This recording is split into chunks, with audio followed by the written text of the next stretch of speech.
नमस्कार दोस्तों, एक बार फिर से रविकांत मणि की वीडियो लाइब्रेरी में आपका स्वागत है। हम लोग पढ़ रहे थे कक्षा 10वीं के लिए उत्तर प्रदेश माध्यमिक शिक्षा परिषद द्वारा जो प्रस्तावित हिंदी की पुस्तक है, इसके काव्य खंड से पहला पाठ सूरदास के पद, जिसमें से कुल पहले से लेकर के 9वें पद तक हम लोगों ने पढ़ लिया था पिछले की वीडियोज में। आज हम लोग 10वां और 11वां 2 पद पढ़ने के लिए आज यहाँ पर उपस्थित हैं। एक बार फिर से सभी का, जो लोग भी इस सेशन को लाइव देख रहे हैं या फिर जो लोग भी सेशन को YouTube के थ्रू देख रहे हैं, उन सभी का मेरी तरफ से हार्दिक स्वागत है। तो आइए चलते हैं, फोकस होते हैं अपने सब्जेक्ट की तरफ। सूरदास जी के द्वारा लिखा हुआ है पद, सूर सारावली नामक पुस्तक से लिया हुआ। गोपियों और उद्धव के बीच का यह संवाद। गोपियां उद्धव से प्रश्न कर रही हैं। जब उद्धव ने कहा कि आप लोग बिना मतलब के परेशान हो, झूठ मूठ में परेशान हो, जिस कृष्ण के लिए आप लोग यहाँ पे व्याकुल हो, वह कृष्ण तो सर्वव्यापी है, वह अपने आप में परमपिता परमेश्वर है।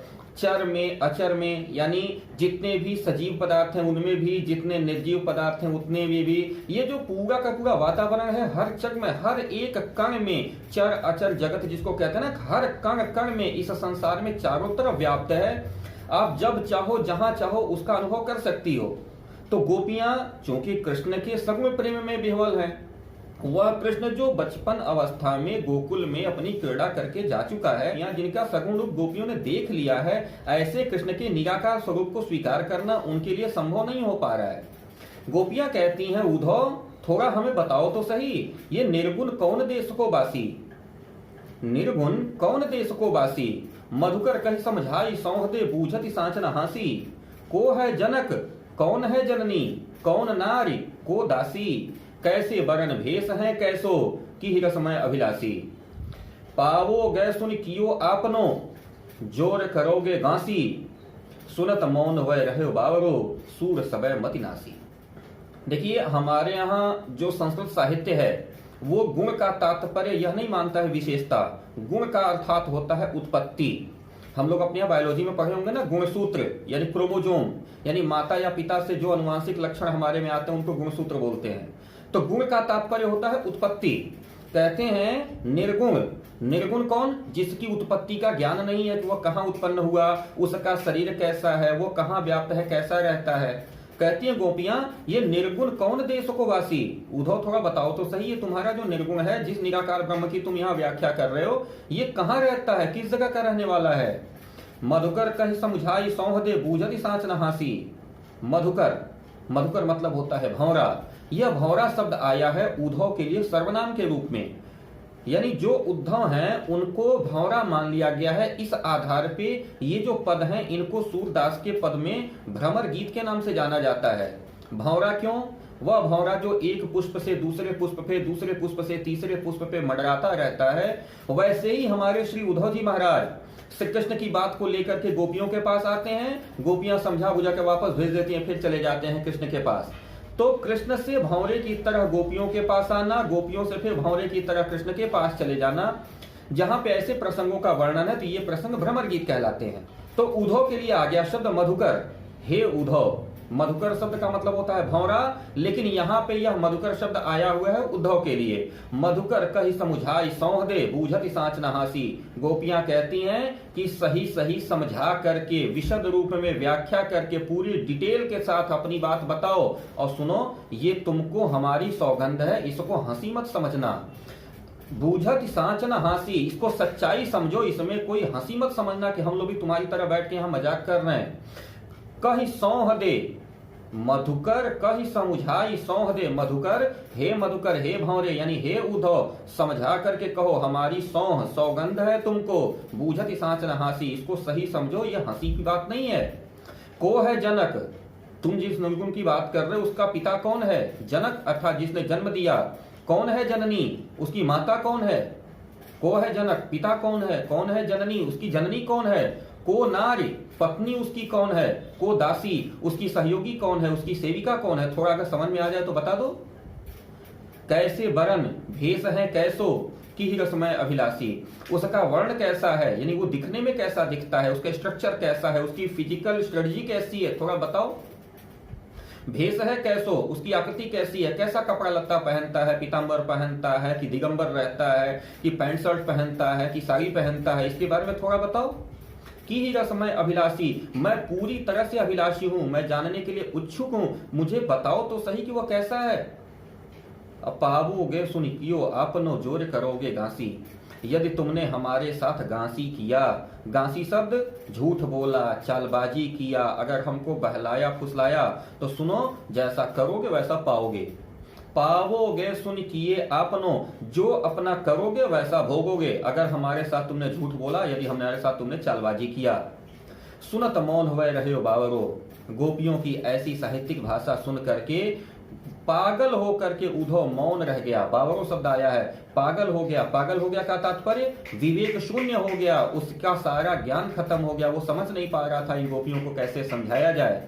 तो कहते हैं कि सुनत मौन वह रहियो बावरो, सुन करके उधो एक पागल की स्थिति में आकर के विवेक शून्य हो करके मौन रह गया। और सूर सबय मतिनासी, सूता जी कहते हैं कि गोपियों की जो विवेकपूर्ण वाणी थी, गोपियों का जो कृष्ण के प्रति निश्चल प्रेम था, उसने सबकी मति नाश दिया था, उसने सबकी बुद्धि मार दी थी। गोपियों की भाषा ही सर्वश्रेष्ठ थी और सब लोग गोपियों की बात मानने के लिए ही बाध्य हो गए। अगले पद में उद्धव गोपियों से हट करके मैया यशोदा के पास पहुंच जाते हैं। कहते हैं माता अगर आपका भी कोई संदेशा हो तो बताओ, मैं श्याम तक पहुंचा दूं। मैया यशोदा कहती हैं संदेशो देवकी सो कहियो, हों तो धाय तिहारे सुत की दया करत ही रहियो, जदपि टेव तुम जानती उनकी तऊ मोहि कही आवे, प्रात होई मेरे लाल लगाए तो माखन रोटी भावे, तेल उबटनो अरु तातो जल ताहि देख भजी जाते, जोई जोई मांगत सोई सोई देती, क्रम क्रम करिक नहाते, सूर पथिक सुन मोहि रैन दिन, बढ़्यो रहत उर सोच, मेरो अलक लड़े तो मोहन हुए हैं करत सकोच।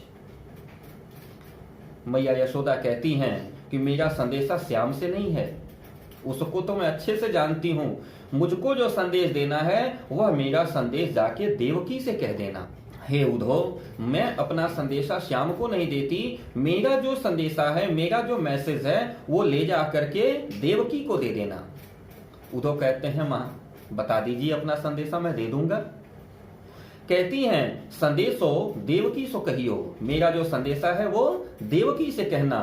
हाँ तो धाई तिहारे सुत की दया करत ही रही हो, हे देवकी मैं तो तुम्हारे पुत्र की धाय माँ हूँ। धाय माँ मतलब सिर्फ सेवा करने वाली माँ हूँ, मैं वास्तव में उसको जन्म देने वाली माँ नहीं हूँ।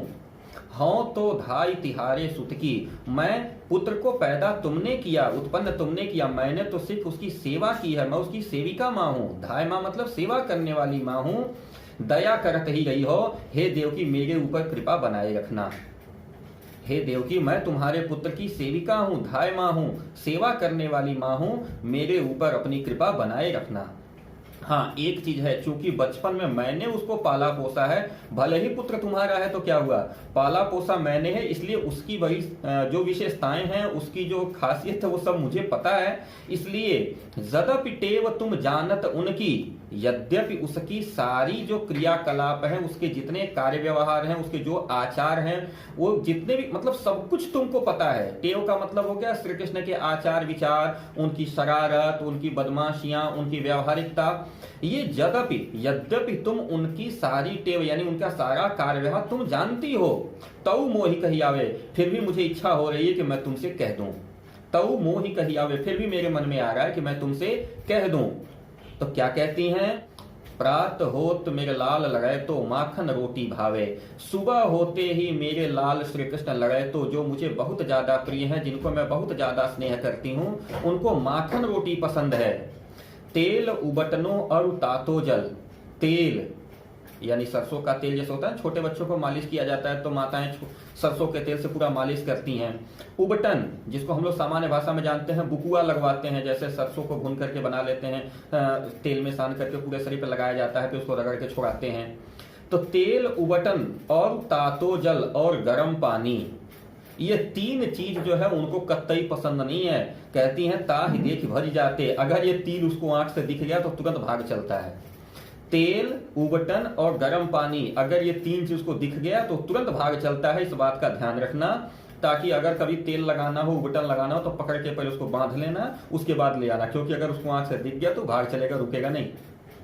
और कहते हैं जोई जोई मांगत सोई सोई देती, क्रम क्रम करके नहाते।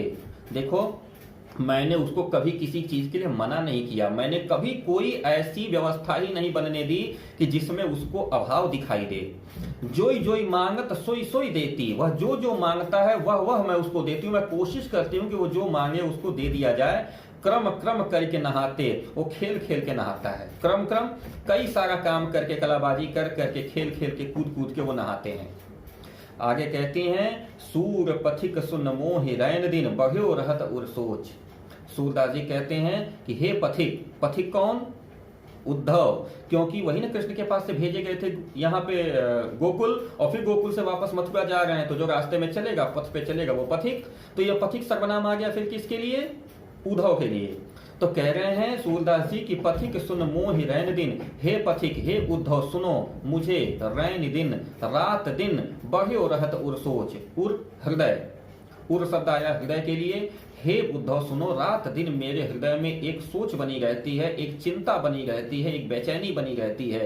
कहते हैं सूरदास जी कि मुझे एक चिंता बनी रहती है कि मेरो अलक लड़े तो मोहन, मेरी आंखों के प्यारे, मेरी आंखों के प्रिय, मेरी आंखों के स्नेही मोहन यानी श्री कृष्ण हुए हैं करत सकोच।